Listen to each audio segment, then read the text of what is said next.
I would go to school in the morning and then take off the rest of the day. I was running with little gangs and everything at the time. Yes. Dad found out. Boy, he whooped the bejeebers out of me.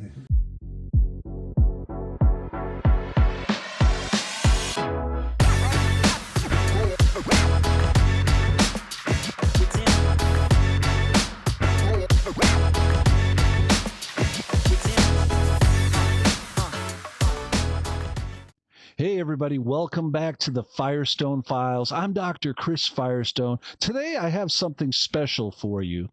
I have an interview with my brother, Harold L. Firestone Jr. Yep, he's my older brother, a couple of years older than me, and he goes by Lee, so I may call him in the interview Lee Firestone at points. But anyway, I have him here for you. Get to know him. He lives out in California. And you get to hear the guy I grew up with, and maybe there's be some insights there that I don't foresee. And I hope you enjoy it. And excuse me, I look forward to bringing this to you. Hey, welcome back, everybody. This is Dr. Chris Firestone, and this is the Firestone Files. Super excited today to have my brother in town, and I don't know how I coaxed him into joining me here today. But he is here, and you guys have heard on previous broadcasts about him and our time together growing up and so forth. But I wanted to bring him in here and get it from the horse's mouth, so to speak. So how are we going to call you? Is it Lee Firestone, Harold Firestone? How do you want to be? Yeah, it's a little strange, isn't it? Because Lee's nowhere near, not a legal name for me at all. Okay. Yeah, well, you're Harold Firestone Jr. Right, so Harold Leon Firestone. You're my Jr. older brother, and you're bearing Dad's name. You're the junior, and Harry Firestone's the senior. And he goes by Harry, and you go by Lee. You remember where Lee came from, right? It's middle name, right? Leon. Is that? Nope. No? What's it from? Well, it is a middle name, but it's Mom's middle name. Oh, okay. See, wow. You learned something. How about that? I learned. I've only known you 59 years. Well, there's time. It's still, I guess. You've been around 2.5 years longer than I have. Hopefully that's translated into a little wisdom, but we will find out. It's already showing. Well, it's good to have you here. Now, for the sake of the listeners, I promised them to get to know you a little bit, talk about our upbringing together and about some of the things you've done. And I'll just prompt you a little bit. Maybe we can hear from you regarding some of these things. Let me start with where you are and who you're married to and what you're doing right now, and then we'll head backwards together. So I'm a field technician for a calibration lab. Been working there, how many years now? 32 years. Okay. Yeah. So, Caroline Firestone, obviously my wife. She's, let's say, 2 part-time jobs, basically makes it full-time, put them together. Okay. And she's doing a lot of caretaking, child care, I should say. Okay. And working preschool and then also working for a family. So you've been kind of situated there for quite a few years now. So yes. A lot of what we're going to talk about is prior to that, but some of it will be during those years. Yep. Now, you aren't only the lab technician, you're also a jiu-jitsu guy, is that right? Yeah. I'm not getting paid for it right now, but yes. Okay. How long have you been doing that? That's under contention because I don't remember the exact year, but I believe since around, I'm guessing about 95 or so. Okay, so that's a solid 30 years or so. Yeah. And what kind of level? I don't really know jiu-jitsu levels and so forth. Where are you at in your training? It's 6th degree, but it's not just jiu-jitsu. It's karate and judo. 6th degree, what? Black belt? Black, of course. There's no other degrees. Well, that's pretty cool. Yeah. I'm a black belt in the mental game, and so maybe we got a little similar thing going on. There's a little contention there too. Okay. No. And what else do you like to do? Anything else that kind of defines what you're doing out there in California? Anything else? Not really. That takes up a lot of my time. We put on events like competitions, clinics, all that kind of stuff. Yeah, Okay. with the school. And we're doing it as community outreach now. We used to run a big school in Fullerton College. Yes. Ever since COVID happened, that threw that off, and college doesn't like doing a lot of martial arts anymore like they used to. You know? I see. Yeah. I see. And now, tell me, I'm going to try to go backwards a little bit, and this may be a little unorthodox the way I do it. Jiu-jitsu, and we're going to talk about this a little bit as we go along, but you were in the military, in the Marines, back before you did this job. How much of that do you think can be traced back to your upbringing, would you say? I mean, Oh, there's a bit, yes. okay, so tell me a little bit about that. How do you see those connecting? Okay, well, you don't remember, but I took judo for a little while when it was, I don't even remember, 11, maybe 12 years old, Okay. at the YMCA, which is still in South Chicago. Is that right? It's still standing, and I think it's still in operation in there. It's an old Okay. building. Well, you mentioned South Chicago. What I don't think people necessarily know on the podcast is that you and I grew up on the south side of Chicago. Yeah. Couple of, well, let's just call it what it is, Caucasian brothers on the south side. Didn't know any other Caucasian brothers, really. I mean, maybe one or two here and there, but we were in an all-black neighborhood growing up. And Yeah, it became that way over time when we were there. For as far as I can remember, it has been. But I'm sure it was, I was pretty young. I don't remember how old I was when we moved there. Well, that's to be something to ask Dad when he gets Okay, here. yeah, I'm going to try to interview Dad here somewhere. The point is, though, yeah, you're right. But I'll tell you a story. What Mom had said. She used to work for what's the name of that design company? Oh yeah, it was some sort of it with was a some cool kind name, of, but yeah, ink with screens. Yeah, they did all kinds of weird stuff like that. But yeah, anyway, she was coming home from work at nighttime. I forget what time of year, but she said, "Oh, all the families." She swear that they were moving out in the dead of night. Their stereotypical white flight, but I think it was a lot of Jewish people lived in the neighborhood at the time. Okay. Too. So, but as soon as some black people start moving in, there's a lot of people that start taking off. And by the time you and I were like conscious, like 5, 6, 7, 8 Yeah. years old, it was pretty much an all-black neighborhood Yeah, it at was. that point. Yeah. And we went to Bradwell Elementary School you went a couple of years, and I went for a year. That experience was not. I forget how long, but yes, that was not the best. a few years I went. Yeah. No, I remember. Yeah, walking with you to school. Our parents didn't drop us off or anything. We would walk there, and half the time you get accosted by some other neighborhood kids between our neighborhood and the school, and we'd have our adventures. Yeah, I remember going to class, and again at a public school in Chicago, and it was a very difficult time for both of us, I think. Yeah. I used to walk behind you so that I wouldn't get beat up on my way to school, and you would go off to your class, and I would go off to my class, and then that was a pretty tough school environment in our early grade school years. Yeah, it was something for sure. It's at a very volatile time, race relationships and everything. So, yes, and that didn't escape me as a kid either. You figure that out real fast. yeah. So we're talking here basically the late '60s all the way into the mid '70s. Yeah. We're here on the south side of Chicago, just really growing up. And we have a lot of positive memories associated with it, but we were cognizant of the fact that we were minorities in the neighborhood, you might say. Yeah, the weird thing is we had great times with the people on our block for the most part. I even told Dad, I wouldn't trade that time for anything. I wouldn't trade it for any other. We had some really good times. I guess they're unique. Found that out once we moved to a suburb later on, right before high school, during high school. Right. Yeah. And a little bit of culture shock for us, really.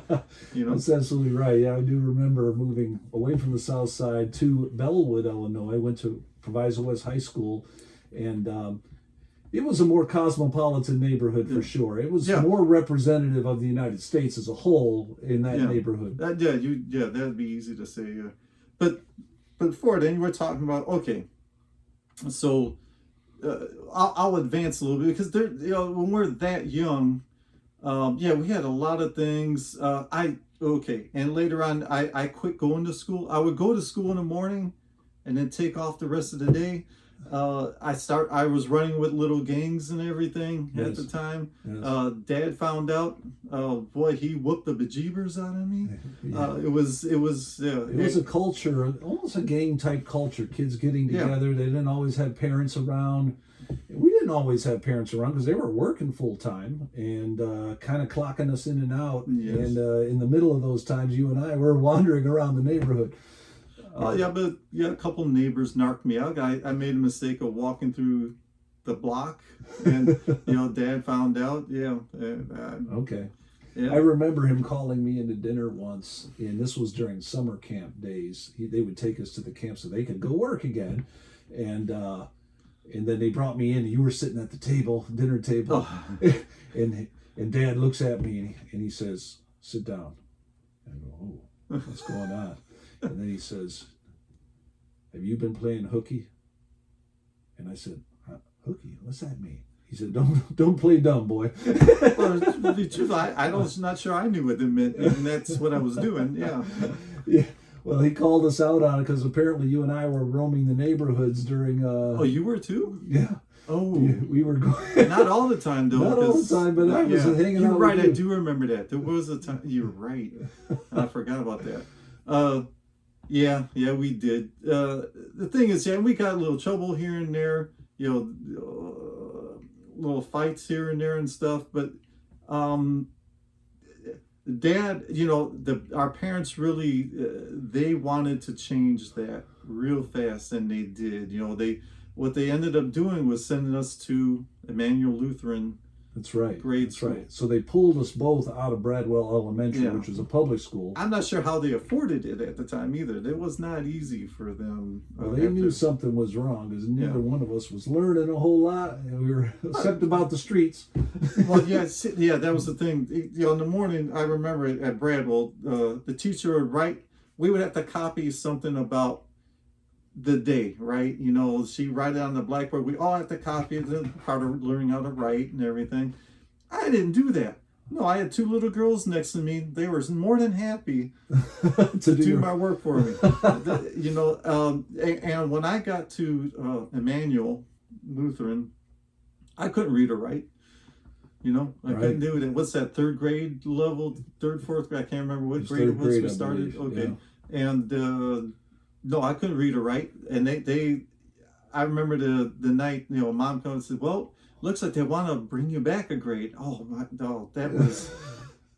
That's the public school system for you. Yeah. We weren't able. I was in first grade. You were in third grade. I do remember the day because they had the grades together, second and first grade together, and you came walking in the room. It was the happiest day of my life because there was my brother coming back. Wasn't your happiest day, but it does say something about the educational experience we were both getting up to that point. Mom and Dad, and I'll tell you what. You were in Mr. Balfour's class? I think we were separated the first year. For about half the year or something, and that's when they said. Well, I came to Mr. Balfour. Maybe you're right.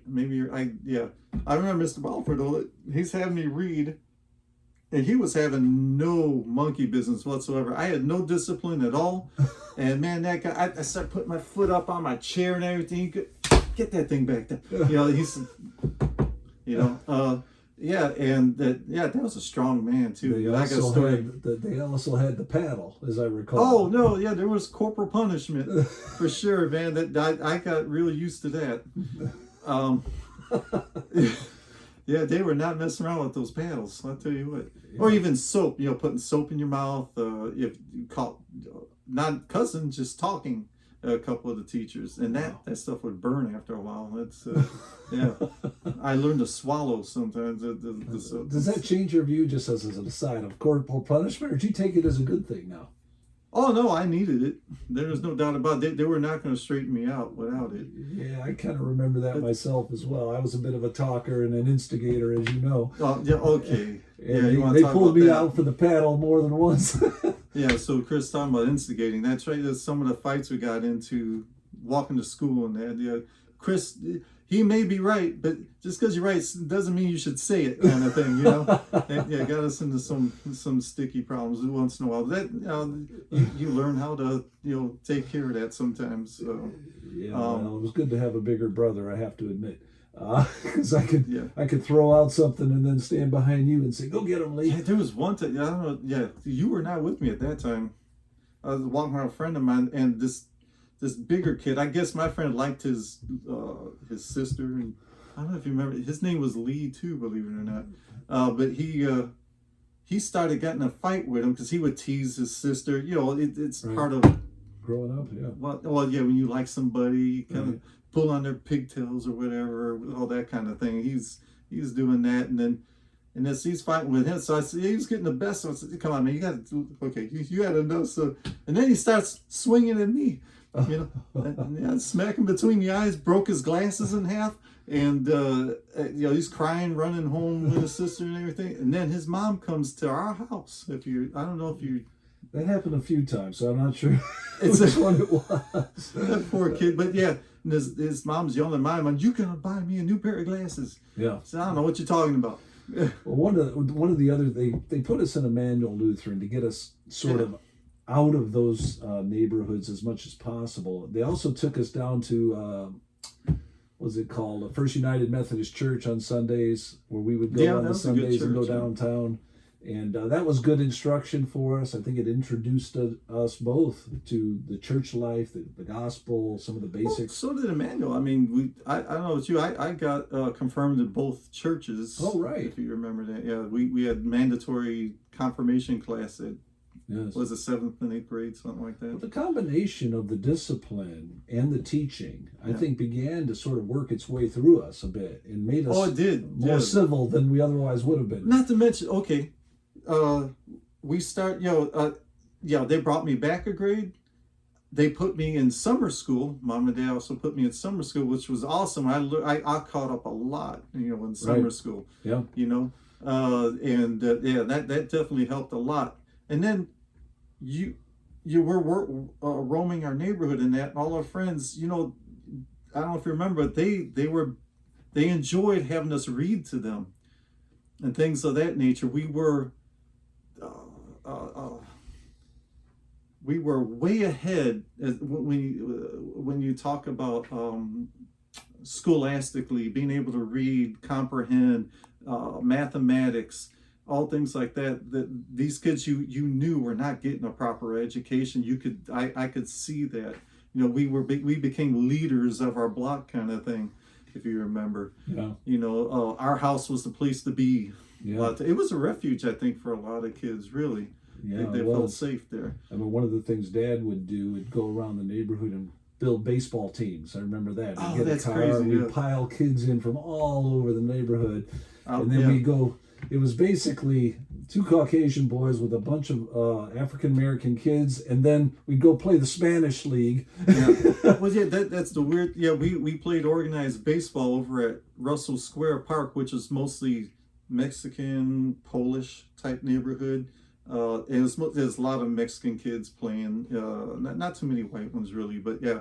And real Bush League type stuff, it's but it was organized baseball. Right. And we became pretty good at it too. And that was a stark not stark. It was very realistic when we had Jack coach a team, if you remember, with the neighborhood kids. They played our team from Russell Park, and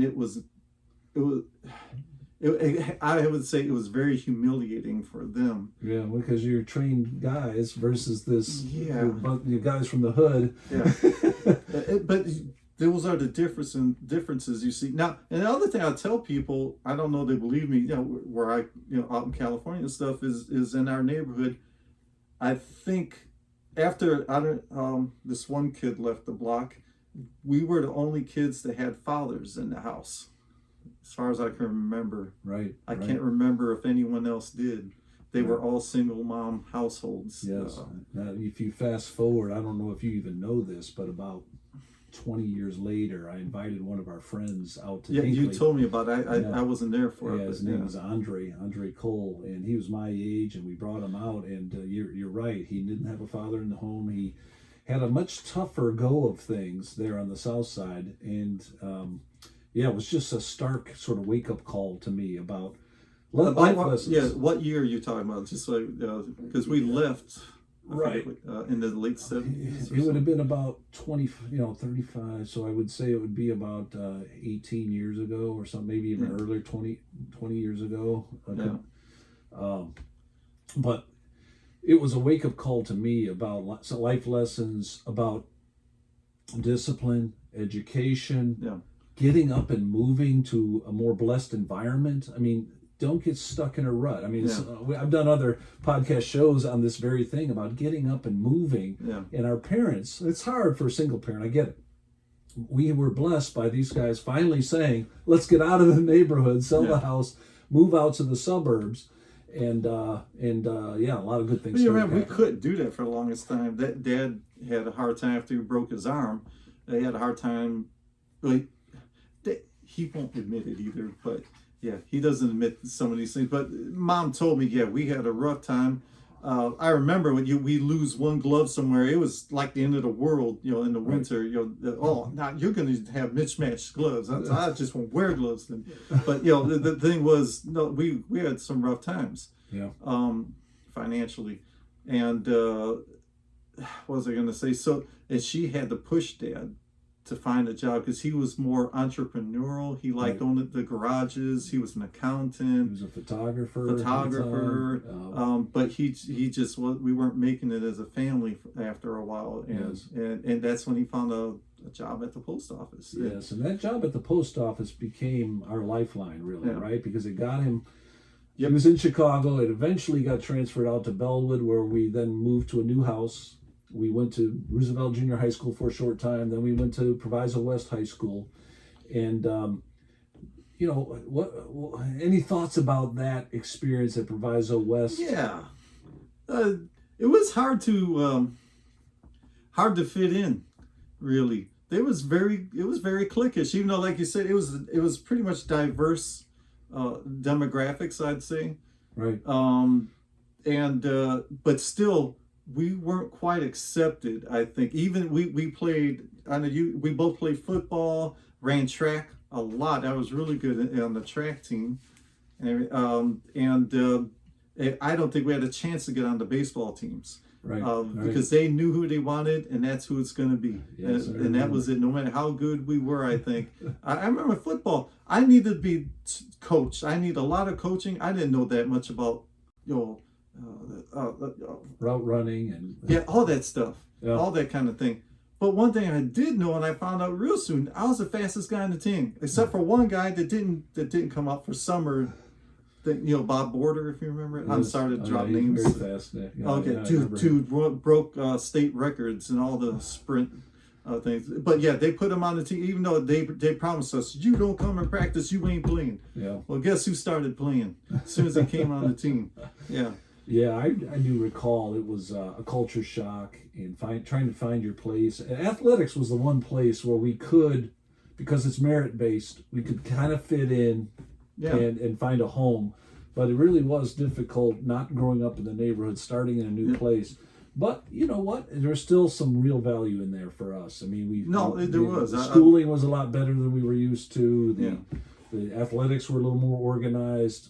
Yeah. And now you, tell me if I'm wrong here, but you met your wife during those early years, was it? When did you actually, yes, later. Well, like before I joined the Marine Corps, but when I was senior. Okay. Well, she's 3 years older than me. She was out of school. Okay. So you met and fell in love, decided to get married, and joined the Marine Corps. So let's. Oh, I wow. mean, we could talk about high school a lot. Maybe we'll have another time to do that, but I'm just Yeah. trying to get a panoramic view of your life. And so tell me, what went into your mind going from the high school to the military? Was that part of your upbringing showing itself, or is this a new A adventure? little bit, yeah. It was more towards my mindset. I knew I wasn't going to go to college, and my mind wasn't right for that. Dad would tell you he was surprised I graduated high school. I never did homework, but I could test well, Yes. yeah, long as, and I did go to class. I always went to class, and whatever homework I didn't get done in school, it's just not getting done. Right. It'll be late or whatever. So I had a little difficult. I graduated. It was no problem graduating. Just I was not ready for a college or something. I knew I would. It was a waste of money to do it, and it difficult to support two of us in college at the same time. I don't know if they could handle that. So the military, is that a quick fix, or is this an opportunity that you've been eyeing for a long time? Because I remember when it happened, I was shocked. I was like, "What? He's doing it?" You know what? I used to read. I had this one. It was in a form of kind of a animation. It was about the Marine Corps. I loved the uniform and everything. They talk always first to fight and everything, and that I kind of like that idea. And no matter what MOS, military occupational specialty you go into, you're a rifleman first. It means you can be taken out of there, thrown into a fighting unit, at any time. So you like that sort of dynamic of learning a skill, but also ready to fight. You guys are on the front lines if necessary. Then It kind of was like your upbringing on the south side of Chicago. You're kind of always on the front lines. Well, no, it was a challenge. Another culture shock. I'm not used to someone yelling at me 24/7 and sleep deprivation, all that kind of thing. And where did the military take you in terms of countries, or what was your experience? I got deployed a couple times. Just mostly deployed to Okinawa, Japan, but I would take a little time off here and there, or take a long weekend if I have time on the books or something, and go to Korea, which I enjoyed a lot. Just seeing different culture, and Korea is very commercial. They do a lot of manufacturing there, and you could buy stuff for cheap. And I don't know if you remember, I sent a lot of stuff home and stuff, and stuff went to Caroline, and it was fun. How many years were you in total in the Marines? 8 years. 8 years. Yep. And tell me if I'm wrong here, but I remember you leaving those deployments and ending up in Hawaii. Is that right? No, my first enlistment was in Hawaii. Okay. And as soon as I got to Hawaii, like a couple weeks later, because we were new, but the squadron we were assigned, when I say we, I had a couple of friends that this happened to at the same time. We were new, and they had they didn't really need us there. It was a full squadron and everything. And they didn't want to have to train a couple more. They fapped us out to temporary duty to special services. I ended up teaching people water skiing, which I'd never done before, but I learned quick. And renting out boats, sailboats, and this was as a Marine. Yes, and I also rent out scuba gear, and I did a lot of scuba diving at the time too. I got certified for that, stuff like that. But I did finally go back to the squadron, and I got on.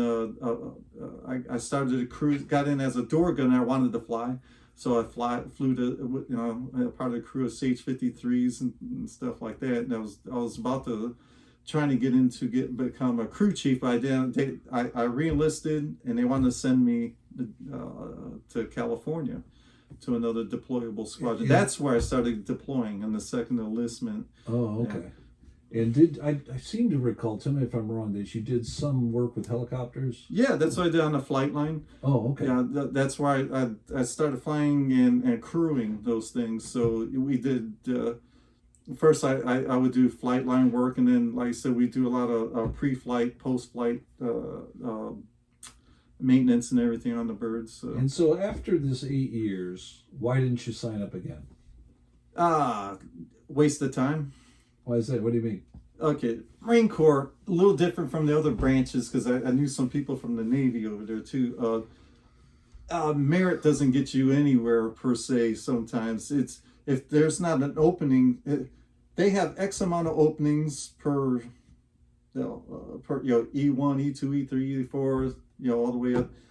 And we were real top heavy. We still had a lot of Vietnam veterans filling all the top And spots. this is in the 80s we're talking about. Yes, from 82 to 90, yeah. Okay, 82 to 90. This is the Reagan era? Is that? A lot of it, yeah. Okay.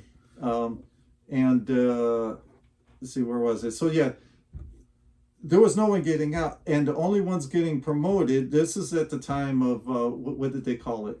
Affirmative action. Right. Okay, so only people getting promoted were people of color, women, and that's it. Yeah, Okay.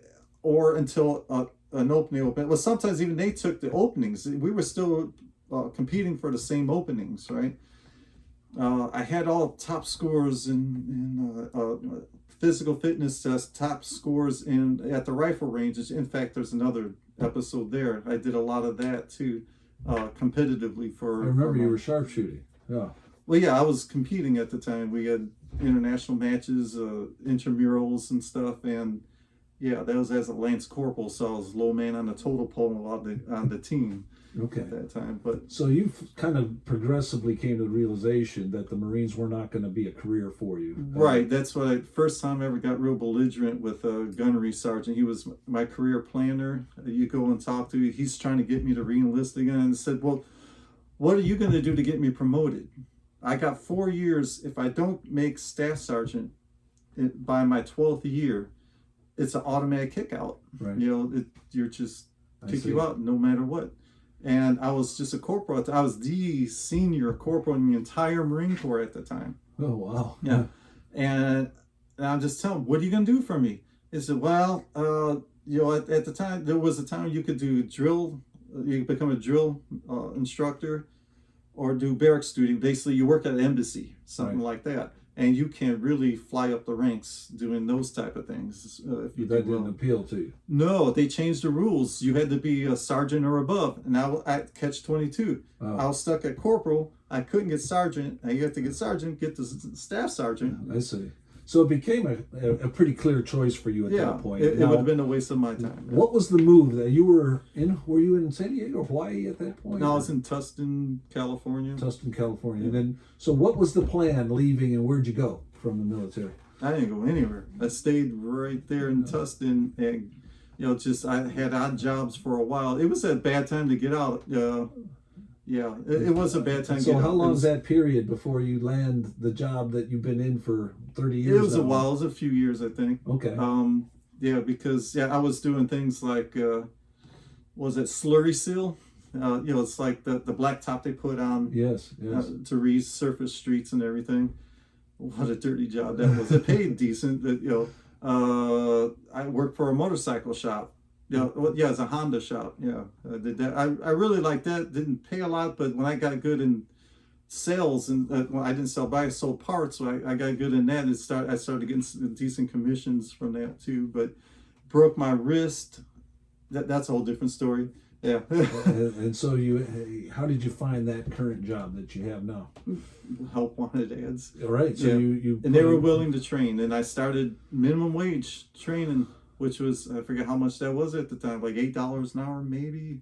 Yeah. Not even that, maybe. I can't remember. Yeah. It was not much, supporting a wife. And during that time, while I was in the Honda shop, she had gotten her surgery for, to relieve her seizures, epileptic seizures. Oh, yeah. I forgot about that part of the story. So when how could I forget this? Because when we were in the end of my high school years, you were dating, and Caroline had epileptic seizures pretty regularly. I don't know how many, a couple a day maybe. No, it wasn't that much, but she had bad days. Okay. Yeah, she had some bad days like that. Sometimes she could go maybe a month without a seizure, but it was nowhere near regulated at all. She took drugs for it and everything, but nothing really helped that much. Yeah, I remember I'd give her rides in the car, and then she'd be in the passenger seat. Suddenly she'd have a seizure, and I'd have to slap my arm over her against the wall because she could take the car down if you let her. So How did, just out of curiosity, how did that play out? And didn't she finally get an operation or something? Yep. How, what, Well, yeah, we were real lucky in that, we were in California. It was a good place to be for that kind of thing because they had what they called Medi-Cal. She was on Medicare, Medi-Cal, because she had to get Social Security benefits, real tiny benefits. It wasn't much of anything, but the medical was good for her. Okay. Because impossible to find a job. Even though it's illegal to discriminate against people that have disabilities like that, but she was discriminated against. But to be fair, I don't blame them too much, But the point is, so on Medi-Cal, we didn't have to pay for anything for that surgery, believe it or not. Medi-Cal picked up what Medicare wasn't covering. I see. And how do you feel like that experience went? I mean, was it? Okay. So her neurologist referred a doctor. He said, UCI Medical Center has one of the top brain surgeons in the world, basically. And I don't remember his name. I wish I remember his name. But and we went in and he consulted with us and told us the risk and everything, and quite a few risks. But he was, and we had to go through a lot of tests. She had to go through a battery of tests, very uncomfortable tests. Yes. And he said she's a good candidate. I think we have a localized place in her brain that we can take care of. Yes. And so he says, I think we can minimize a lot of those. He really set my mind, I wouldn't say quite at ease, because it is brain surgery, right. But he did convince me that this is a real good chance, because I did notice, I think that in the adult years, usually seizures taper off, and no, she got worse. I see. She got worse, and she ended up breaking her ankle one time, cracked her cheekbone one time, and she did it in taking a shower and hit against the tub, and hit her face on the tub, and things like that. So I said, we got to take care of this, because you got no life like this. Right. There's no life like this. Yes. So we said, we're going to do it, and we put her in, and she had the surgery.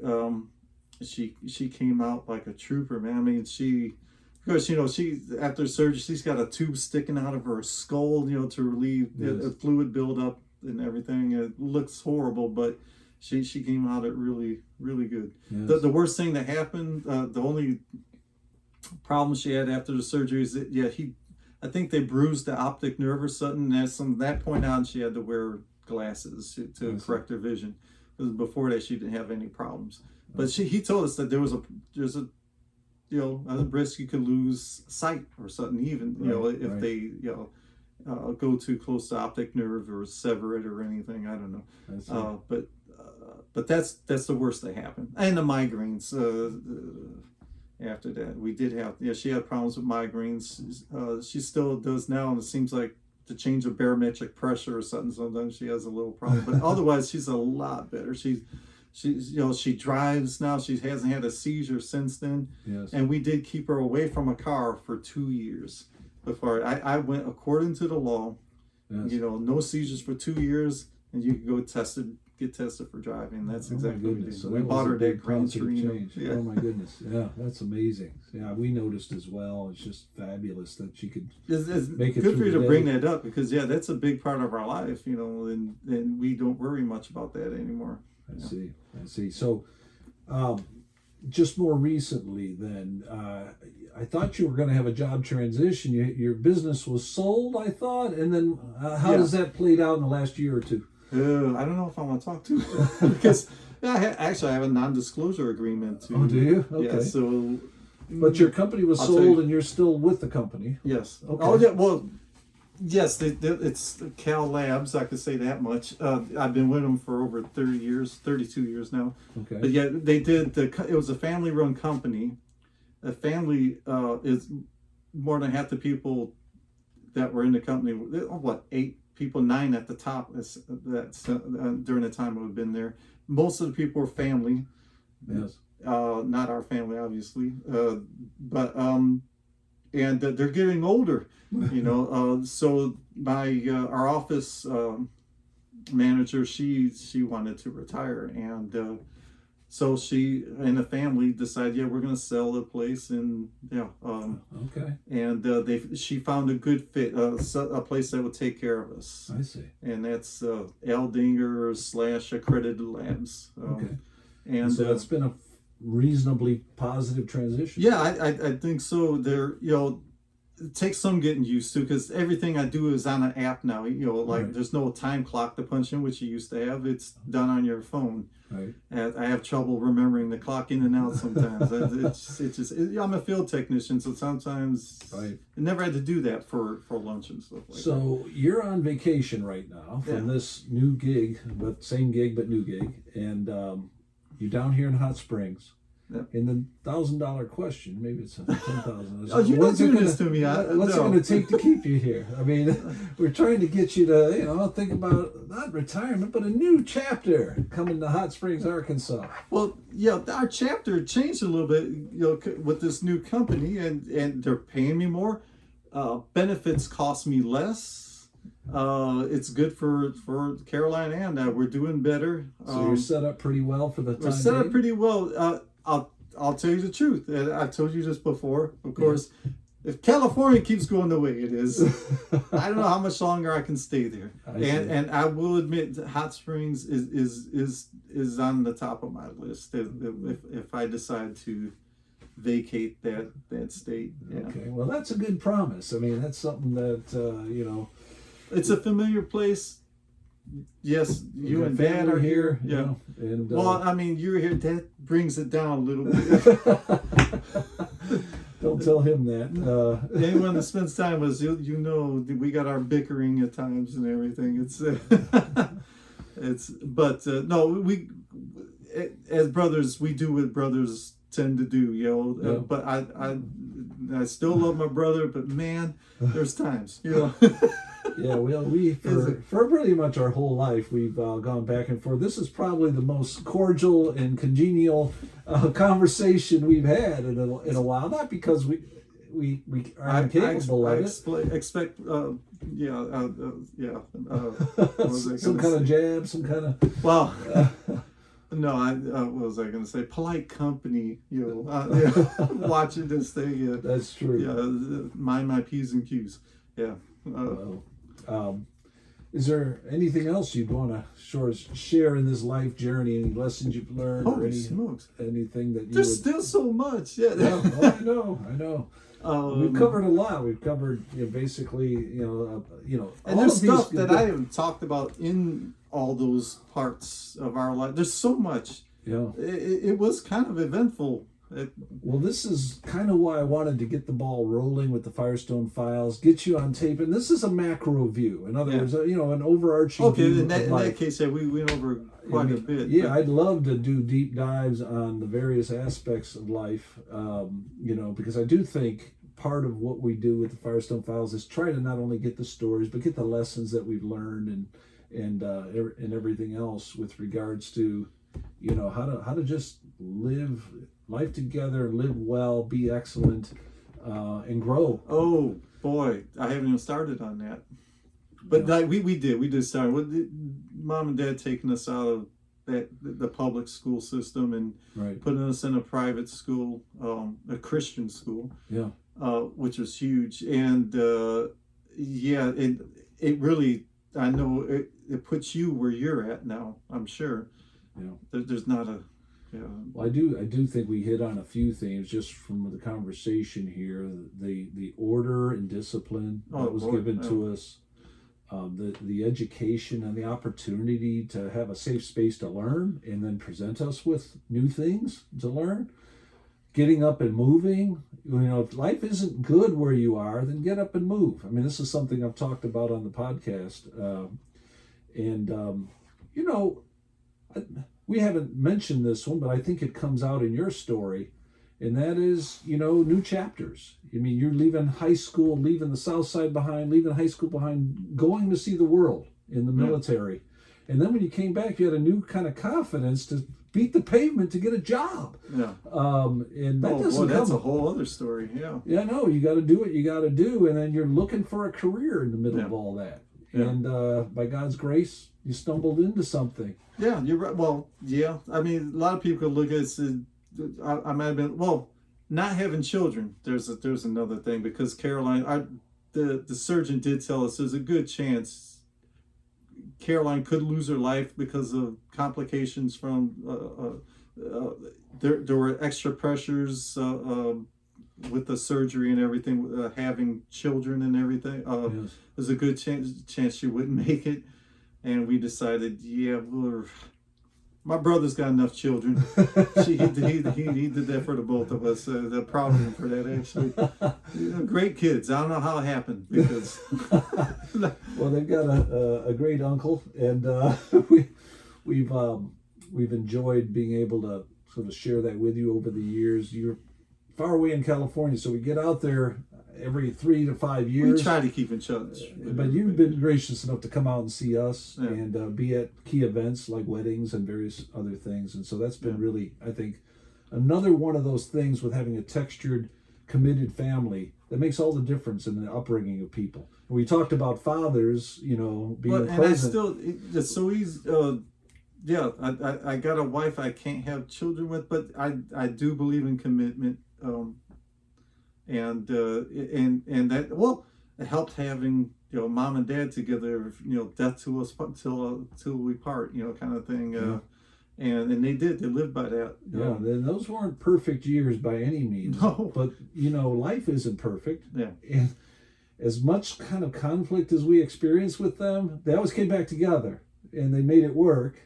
And that was a big deal, to show that, life has its ups and downs. And you and I both have stories of our parents letting us down, but they kept moving forward and they kept trying to give us opportunities. And that was a big deal for us. No, they're always behind us. They would back us up on everything, for sure. Like I said, we were talking about that fight. That woman came to the door, and that mom wasn't backing down. Man. She just told her, "Get off our property. I'll beat you off."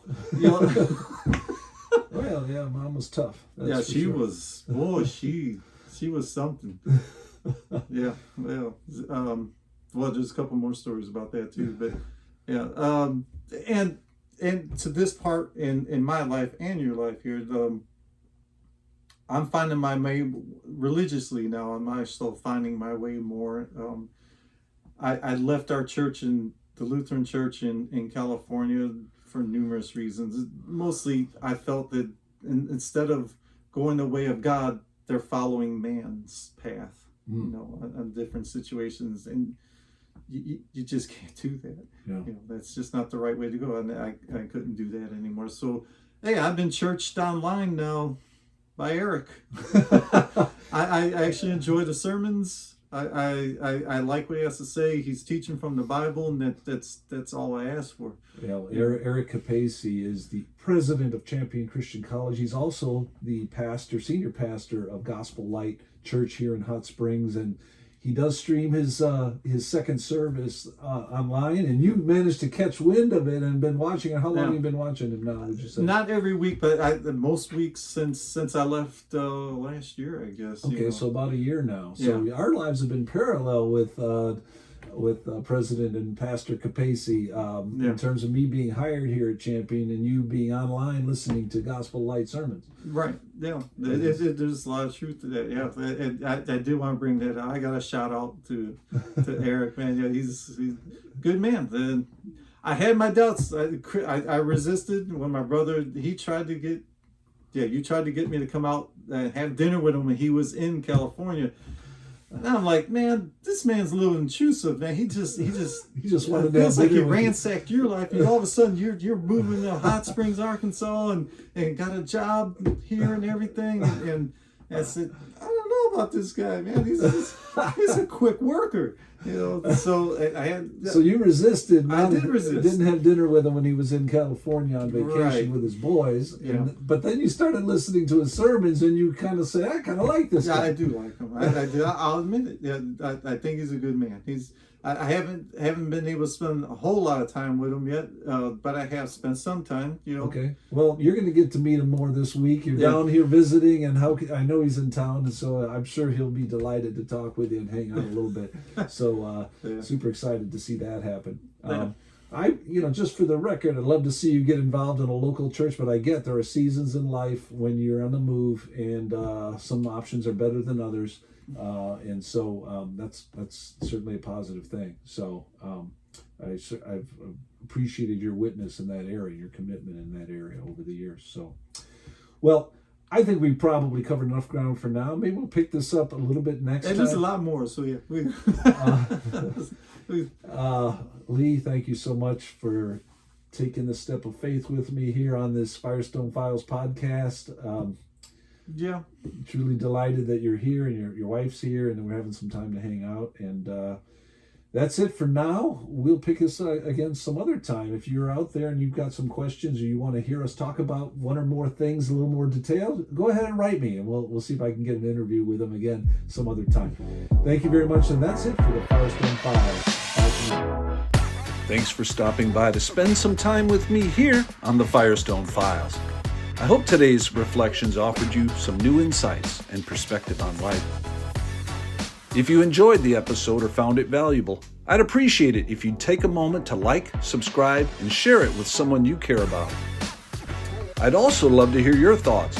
What resonated with you? What challenged you? Or what would you like to hear more about in future episodes?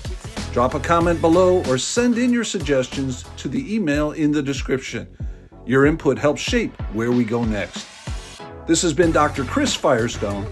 Until next time, keep asking the big questions. And remember, the kingdom journey is always best with your friends. Further up and further in. Bye for now.